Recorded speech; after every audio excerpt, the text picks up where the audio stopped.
O sol ardia forte no subúrbio do Rio de Janeiro, onde um campinho de terra batida, cercado por muros descascados e redes improvisadas, pulsava com a energia de um torneio comunitário para crianças pobres. A poeira subia em nuvens douradas a cada chute, e o som dos tambores improvisados misturava-se aos gritos de incentivo das famílias amontoadas nas arquibancadas de madeira. Era um dia de festa, mas também de esperança, porque aquele torneio, chamado Gol de Vida, dava às crianças da favela uma chance de sonhar além das vielas estreitas e dos perigos que espreitavam à noite. Entre a multidão, um homem passou despercebido. Ele usava uma camiseta preta desbotada, um boné de aba reta puxado sobre os olhos e um short de tactel que já vira dias melhores. Nos pés, tênis gastos, com cadarços desamarrados, pareciam contar histórias de longas caminhadas. Carregava uma mochila surrada jogada sobre um ombro e seu jeito calmo, quase invisível, fazia com que ninguém reparasse nele. Ninguém, exceto as crianças que corriam pelo campo, porque, para elas, qualquer adulto ali poderia ser um olheiro, um treinador ou apenas alguém que as fizesse sentir vistas. Mas aquele homem não estava ali para ser notado. Ele estava ali por um menino, um único menino chamado João, de 15 anos, que um dia esteve tão perdido que quase não voltou. O homem era Ronaldinho Gaúcho, o mago da bola, o rei do sorriso fácil e dos dribles impossíveis. Mas ali, naquele campinho, ele não era nada além de um estranho com um propósito. O torneio Gol de Vida não era só um evento esportivo. Era um refúgio, um espaço onde crianças que enfrentavam a fome, a violência e o abandono podiam correr atrás de uma bola e, por algumas horas, esquecer o peso do mundo. Ronaldinho sabia disso melhor do que ninguém. Ele cresceu em Porto Alegre, em campos parecidos, onde o futebol não era só um jogo, mas uma linguagem, uma forma de falar com o coração quando as palavras falhavam.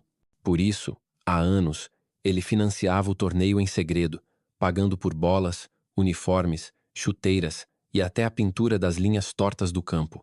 Ele nunca quis um banner com seu nome, nunca pediu um microfone para se apresentar. Queria apenas que as crianças jogassem, que sentissem o mesmo fogo que ele sentiu quando era um menino magrelo com um sonho maior do que o mundo. Mas ali, naquele dia, ele não parecia um benfeitor. Parecia apenas um cara qualquer, talvez um pai, talvez um curioso, talvez alguém que não deveria estar ali. E foi exatamente isso que Carlos Mendes, o treinador local, pensou quando o viu. Carlos era um homem de meia idade, com a pele queimada pelo sol e uma postura rígida que denunciava anos de disciplina. Ele organizava o torneio com mão de ferro, garantindo que tudo corresse como planejado. Para ele, o Gol de Vida era mais do que um evento. Era uma missão. Ele conhecia cada criança pelo nome, sabia de onde vinham, o que enfrentavam em casa, mas também era desconfiado, especialmente com estranhos. Quando viu Ronaldinho encostado na grade da arquibancada, com a mochila jogada aos pés e o boné cobrindo metade do rosto, algo nele se acendeu. Quem é esse cara? Pensou. Não havia credencial no pescoço dele, nenhum distintivo de treinador ou patrocinador. Carlos segurava uma prancheta com a lista de convidados, pais, voluntários, alguns ex-jogadores locais, e aquele homem não estava lá. Ele atravessou o campo com passos firmes, o apito pendurado no pescoço balançando a cada movimento. A multidão abriu espaço porque Carlos não era só um treinador. Ele era a lei naquele campinho. "Ei, você!"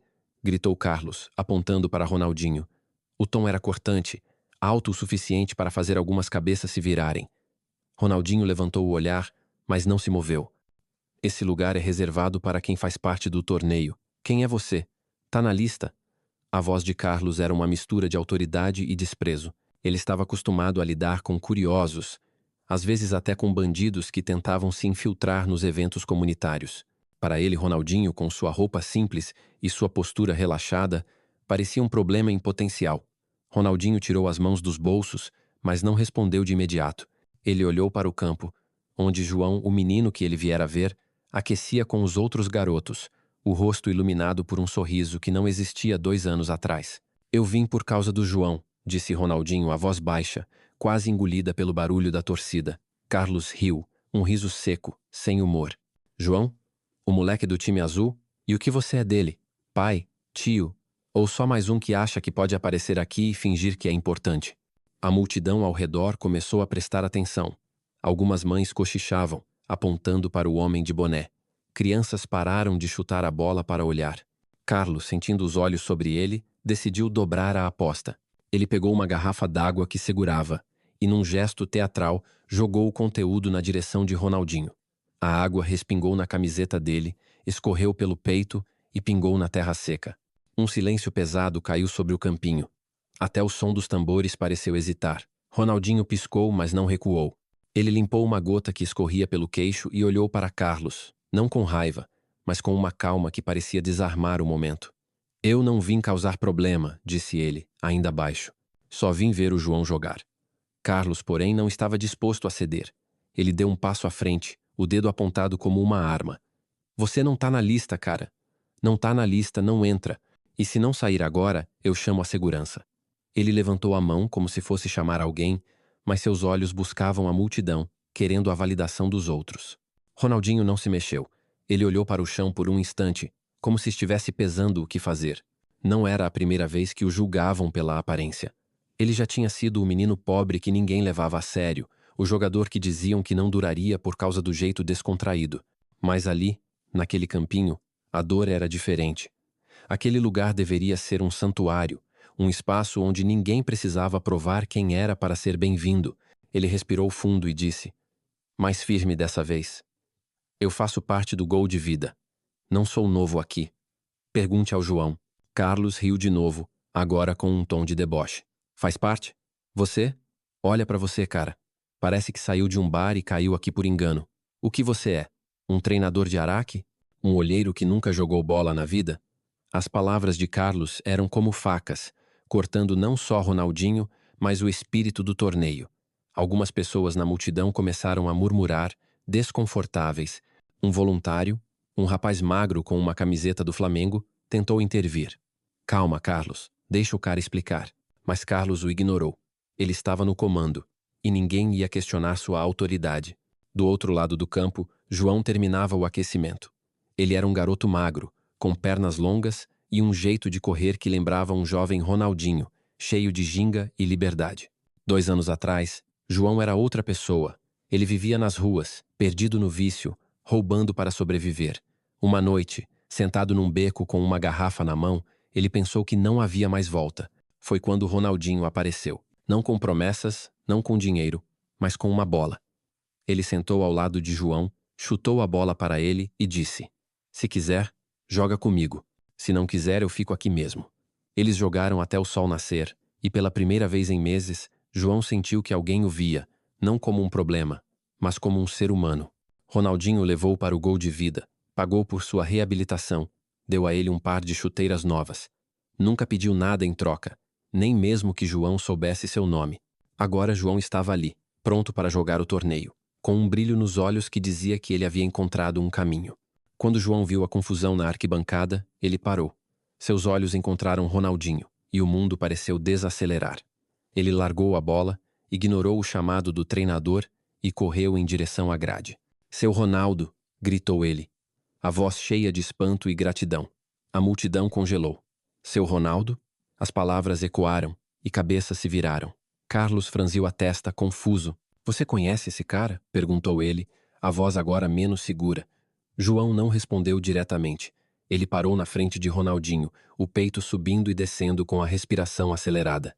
O senhor veio, disse João quase sem acreditar. Eu não sabia que o senhor vinha. Ronaldinho sorriu, aquele sorriso largo que já encantou estádios lotados. Eu prometi que vinha te ver jogar, não foi?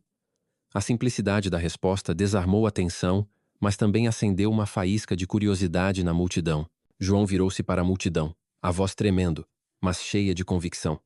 Esse homem aqui, começou ele apontando para Ronaldinho, ele me tirou da rua. Ele pagou por tudo isso. Ele fez um gesto amplo indicando o campo, as crianças, os uniformes novos, as bolas, as chuteiras, o torneio todo. Foi ele. Ele é o Gol de Vida. Um suspiro coletivo percorreu a multidão. Carlos deixou a prancheta escorregar das mãos, o rosto pálido. Ronaldinho? Murmurou ele, como se o nome fosse um feitiço. Do fundo da arquibancada, um homem mais velho, com uma camisa do Botafogo desbotada, levantou-se. Era Zé Roberto, um ex-jogador local que conhecera Ronaldinho nos tempos de juventude. É ele mesmo, disse Zé, a voz firme. Ronaldinho Gaúcho, o cara que nunca esquece de onde veio. Ele tá fazendo isso há anos, e vocês nem sabem. A multidão explodiu em murmúrios. Mães puxaram os filhos para mais perto, apontando para Ronaldinho. Crianças gritaram seu nome, como se ele fosse um super-herói saído de um gibi. Carlos recuou, o rosto vermelho, a arrogância desmoronando. Ele tentou dizer algo, mas as palavras morreram na garganta. Ronaldinho, no entanto, não olhou para ele. Ele colocou a mão no ombro de João e disse: Vai lá, moleque. Mostra o que você sabe fazer. João assentiu, os olhos marejados, e correu de volta para o campo. A torcida, agora em pé, aplaudiu, não só por João, mas por algo maior, algo que Ronaldinho representava. A bondade que não precisa de holofotes, a força que vem de quem escolhe ficar quando todos os outros vão embora. Enquanto João entrava em campo, Ronaldinho sentou-se na arquibancada, no canto mais afastado, a mochila aos pés. Ele tirou o boné, deixando o rosto à mostra pela primeira vez. Algumas pessoas tentaram se aproximar, mas ele apenas sorriu e fez um gesto para que ficassem onde estavam. Ele não queria ser o centro das atenções. Queria apenas ver João jogar, ver o menino que quase se perdeu encontrar seu lugar no mundo. No campo, João pegou a bola, driblou 2 adversários com uma ginga que parecia tirada de um vídeo antigo de Ronaldinho e chutou. A bola voou perfeita e acertou o canto da rede. O campinho explodiu em aplausos. Ronaldinho bateu palmas, o sorriso mais largo do que nunca. Naquele momento, ele não era o craque, o campeão mundial, o homem que fez o mundo se curvar com sua magia. Ele era apenas Ronaldo, o cara que acreditava que uma bola e um pouco de tempo podiam mudar tudo. Carlos, ainda atordoado, sentou-se na beira do campo, a prancheta esquecida. Ele olhou para Ronaldinho, agora cercado por olhares de admiração, e sentiu o peso do que havia feito. Ele sempre achou que proteger o torneio significava manter a ordem, expulsar quem não se encaixava. Mas agora via que, ao julgar Ronaldinho, ele havia traído o espírito do gol de vida. Ele queria se desculpar, mas as palavras não vinham. Em vez disso, ele observou o jogo, e pela primeira vez viu as crianças não como jogadores, mas como histórias, como vidas que alguém como Ronaldinho escolheu salvar. O apito soou, marcando o fim do primeiro tempo, mas o campinho ainda vibrava com uma energia nova, uma energia que Ronaldinho trouxe sem dizer uma palavra. E enquanto o sol começava a se pôr, tingindo o céu de laranja, todos ali sabiam que aquele dia não seria esquecido, porque um homem com uma mochila surrada e um coração imenso mostrou que o verdadeiro gol não é o que entra na rede, mas o que muda uma vida. O sol já havia se posto no subúrbio do Rio de Janeiro, mas o campinho do torneio Gol de Vida ainda parecia vibrar com a energia do dia. As luzes improvisadas, penduradas em postes tortos, lançavam sombras longas sobre a terra batida, onde algumas crianças insistiam em chutar a bola mesmo após o apito final. A multidão, que horas antes explodira em aplausos para Ronaldinho Gaúcho, agora se dispersava lentamente, carregando nos olhos uma mistura de espanto e reverência. O que acontecera ali não era apenas uma cena de humildade de um ídolo do futebol. Era uma faísca, algo que, sem que ninguém percebesse de imediato, estava prestes a se espalhar como fogo em mato seco. Ronaldinho, o homem que entrara no campo como um estranho e saíra como um símbolo, não ficou para receber os elogios. Ele pegou sua mochila surrada, ajeitou o boné na cabeça e caminhou para fora do campinho, passando pelo portão enferrujado sem olhar para trás. Mas a história que ele deixou para trás não pararia ali. Ela ganharia vida própria, viajaria por ruas, favelas e telas de celular, e mais importante, mudaria o jeito como as pessoas viam umas às outras. Não porque Ronaldinho era famoso, mas porque ele escolheu ser presente, Senzela ser aquele que fica quando todos os outros vão embora. Enquanto as últimas famílias deixavam o campo, um menino de uns 12 anos, com uma chuteira rasgada e o uniforme do torneio manchado de terra, correu até um grupo de amigos. Ele segurava o celular da mãe, os olhos brilhando como se tivesse descoberto um tesouro. "Olha isso!" gritou mostrando a tela. Era um vídeo tremido, gravado por alguém na arquibancada durante o momento em que João, o jovem jogador, revelou que Ronaldinho era o financiador do Gol de Vida. No clipe, a câmera capturava o instante exato em que Carlos, o treinador, deixava a prancheta cair, o rosto pálido de vergonha, enquanto a multidão se levantava, não para aplaudir um craque, mas para honrar um homem que dava sem pedir nada em troca. O vídeo terminava com João correndo para o campo, driblando com uma ginga que parecia herdar a magia de Ronaldinho e marcando um gol que fez o campinho tremer. A legenda era simples. Ele não precisava, mas ele ficou. Você não viu ele. Em poucas horas, o vídeo já tinha milhares de visualizações, compartilhado por mães, tios, jovens jogadores e até por alguns perfis de times amadores. Mas o que ninguém esperava era que aquele clipe tão cru e despretensioso se tornaria o estopim de algo muito maior. Na manhã seguinte, o Rio acordou com a história de Ronaldinho em todas as conversas. Nos pontos de ônibus, nas padarias, nas filas do mercado, as pessoas falavam sobre o homem que, mesmo sendo um dos maiores jogadores do mundo, escolheu aparecer sem alarde, sem camisa de patrocinador, sem câmeras contratadas. "Você viu o vídeo?" perguntava uma mulher a outra enquanto comprava pão.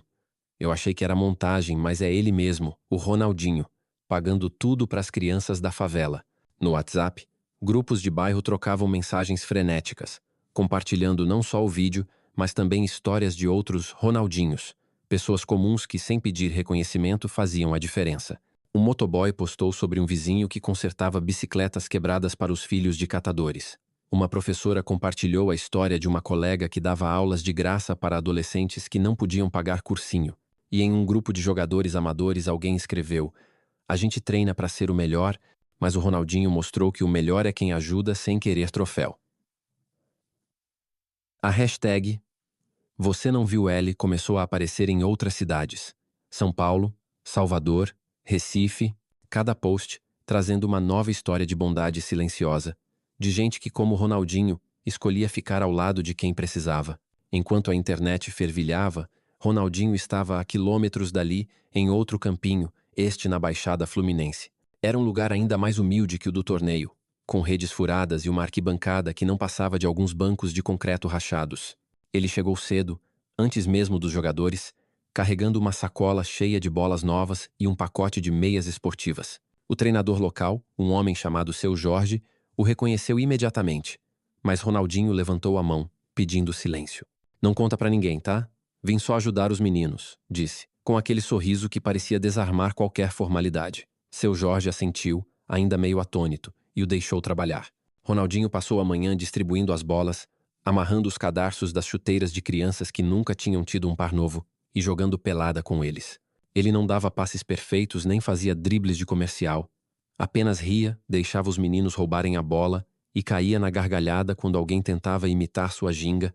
Para aquelas crianças, ele não era o campeão do mundo ou o rosto de propagandas milionárias.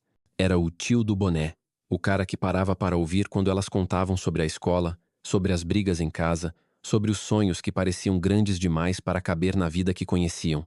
Numa pausa, uma menina de uns 10 anos, com tranças apertadas e uma camiseta do Flamengo 2 números maior que ela, se aproximou. "Tio, por que você dá tanta coisa pra gente?" perguntou, segurando uma bola nova como se fosse um troféu. Ronaldinho sentou no chão ao lado dela e pensou por um momento. "Porque alguém fez isso por mim quando eu era pequeno", disse a voz suave. "E porque a bola não é só pra jogar. Ela te leva pra frente, te tira de lugares ruins. E se eu posso ajudar você a chutar mais longe, então é isso que eu vou fazer." A menina sorriu, sem entender completamente, mas sentindo que aquelas palavras eram importantes. Ela correu de volta para o campo e Ronaldinho a observou, o olhar perdido em memórias de sua própria infância, quando um treinador de bairro lhe deu a primeira chuteira e disse: "Corre, moleque, que o mundo é teu." Enquanto isso, de volta ao campinho do gol de vida, João vivia seu próprio momento de transformação. Após o torneio, ele não era mais apenas o menino que quase se perdeu nas ruas. Agora, ele era o garoto que jogara sob os olhos de Ronaldinho, que marcara um gol que fez a multidão vibrar e que, de alguma forma, carregava a responsabilidade de honrar o que aquele dia significava. Na noite após o torneio, ele sentou com a mãe, Dona Clara, numa pequena casa de blocos sem reboco. A TV estava ligada, mostrando uma matéria sobre o vídeo viral de Ronaldinho. Dona Clara, uma mulher de mãos calejadas e olhos que viam mais do que diziam, segurou a mão de João. "Você sabe por que ele veio, né?" perguntou ela. João balançou a cabeça, confuso. "Porque ele viu em você o que eu sempre vi. Não deixa isso apagar, meu filho." João não respondeu, mas algo dentro dele mudou. Ele pegou um caderno velho, onde costumava rabiscar desenhos de bolas e campos, e começou a escrever. Não eram planos de ser um craque, mas ideias. Como ajudar outros meninos como ele, como levar o futebol para as ruas onde os sonhos morriam cedo. Dias depois, João voltou ao campinho, mas não como jogador. Ele pediu a seu Zé Roberto, o ex-jogador que confirmara a identidade de Ronaldinho, para ajudar a organizar treinos gratuitos para crianças menores. Quero fazer como ele, disse João a voz firme apesar da timidez. Zé Roberto sorriu, vendo no menino o mesmo fogo que Ronaldinho tinha aos 15 anos. Eles começaram com um grupo pequeno, apenas 7 crianças, mas logo o número cresceu. As mães traziam os filhos, os irmãos mais velhos apareciam para assistir, e até alguns pais, que antes viam o futebol como perda de tempo, começaram a ajudar, trazendo garrafas d'água ou consertando as redes. João não era um treinador experiente, mas tinha algo mais valioso. Ele sabia ouvir. Quando o menino contava que apanhava em casa, João sentava com ele, como Ronaldinho fizera, e dizia: "A bola é sua amiga. Quando tudo tá pesado, chuta ela. Ela sempre volta." E aos poucos, o campinho do Gol de Vida se tornava mais do que um lugar para jogar. Era um lugar para ser visto. Enquanto isso, Carlos, o treinador que humilhara Ronaldinho, vivia seu próprio reckoning. Após o torneio, ele não voltou para casa imediatamente. Sentou-se num banco de madeira do lado de fora do campinho, a prancheta esquecida ao seu lado, e ficou olhando o vazio. As palavras de João ecoavam em sua cabeça. Ele pagou por tudo isso. Carlos sempre se orgulhara de ser justo, de proteger o torneio como se fosse seu. Mas agora via que ao julgar Ronaldinho pela aparência, ele havia traído o próprio espírito do Gol de Vida. Ele pensou em pedir desculpas, mas sabia que palavras não seriam suficientes. Na semana seguinte, ele procurou seu Jorge, o treinador da Baixada Fluminense, que agora trabalhava com Ronaldinho em outros projetos. "Quero ajudar", disse Carlos a voz baixa, quase engolida pelo orgulho que ele tentava deixar para trás. Seu Jorge, um homem que não guardava rancor, olhou nos olhos dele e assentiu. Então começa vendo as pessoas, não as roupas delas. Carlos começou a trabalhar como voluntário, não no campinho do Gol de Vida, mas em outros projetos que Ronaldinho apoiava. Ele carregava caixas de equipamentos, limpava campos, conversava com as crianças. No começo, era estranho. As pessoas cochichavam sobre o que ele fizera, mas Carlos não se defendia. Ele apenas trabalhava, e aos poucos aprendeu a ouvir. Uma tarde, enquanto ajudava a pintar as linhas de um campo, uma menina lhe perguntou: "Por que você está aqui, tio? Não era você que mandava no outro torneio?" Carlos respirou fundo e respondeu: "Porque eu errei. E agora quero acertar." A menina não entendeu direito, mas sorriu, e isso foi o suficiente para ele continuar.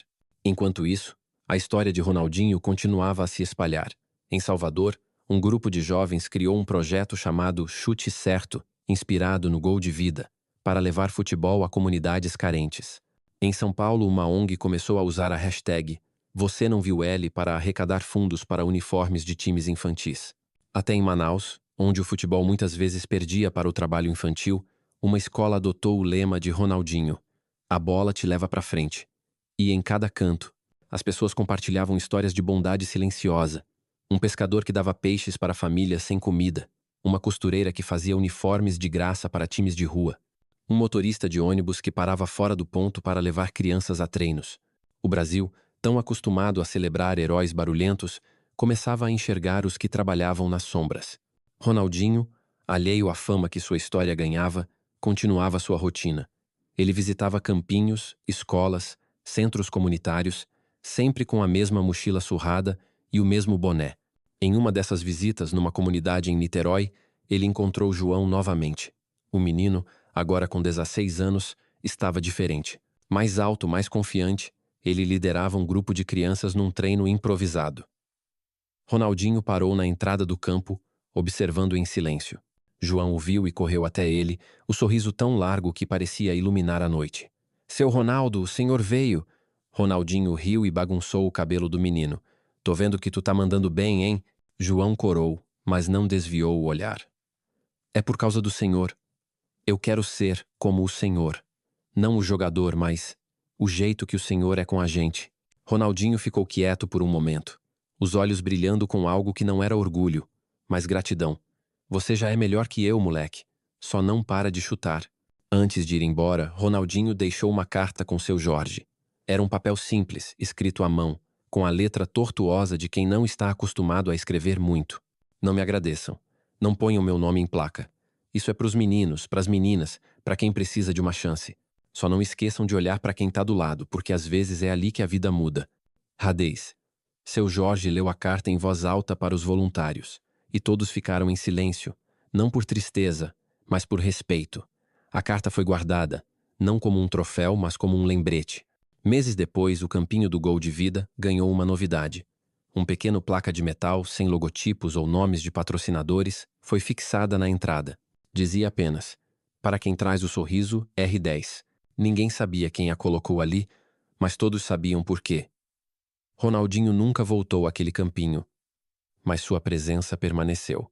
João, agora um líder entre os jovens, continuava os treinos, ensinando não só futebol, mas o que aprendera com Ronaldinho. Que o maior gol é fazer alguém se sentir visto.